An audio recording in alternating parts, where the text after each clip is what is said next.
affordable energy and secure supply chains. Then you need mandates to govern, because you have to make difficult choices to enjoy all of these things. And of course, we know that very well in America. You cannot win a democratic mandate by censoring your opponents or putting them in jail, whether that's the leader of the opposition, a humble Christian praying in her own home, or a journalist trying to report the news. Nor can you win one by disregarding your basic electorate on questions like who gets to be a part of our shared society. And of all the pressing challenges that the nations represented here face, I believe there is nothing more urgent than mass migration. Today, almost 1 in 5 people living in this country moved here from abroad. That is, of course, an all-time high. It's a similar number, by the way, in the United States, also an all-time high. The number of immigrants who entered the EU from non-EU countries doubled between 2021 and 2022 alone, and of course it's gotten much higher since. And we know this situation, it didn't materialize in a vacuum. It's the result of a series of conscious decisions made by politicians all over the continent and others across the world over the span of a decade. We saw the horrors wrought by these decisions yesterday in this very city. And of course, I can't bring it up again without thinking about the terrible victims who had a beautiful winter day in Munich ruined. Our thoughts and prayers are with them and will remain with them. But why did this happen in the first place? It's a terrible story, but it's one we've heard way too many times in Europe and unfortunately too many times in the United States as well.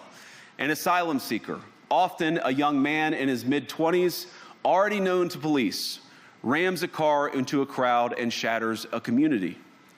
How many times must we suffer these appalling setbacks before we change course and take our shared civilization in a new direction?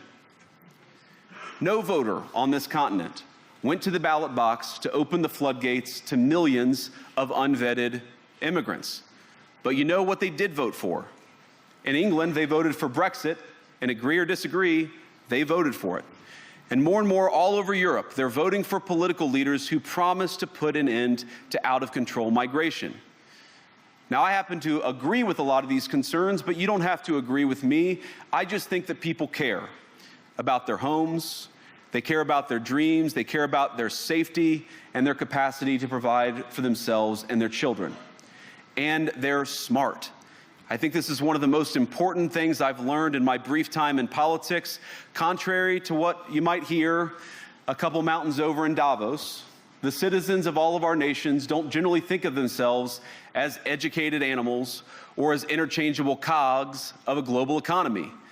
And it's hardly surprising that they don't want to be shuffled about or relentlessly ignored by their leaders. And it is the business of democracy to adjudicate these big questions at the ballot box. I believe that dismissing people, dismissing their concerns, or worse yet, shutting down media, shutting down elections, or shutting people out of the political process protects nothing.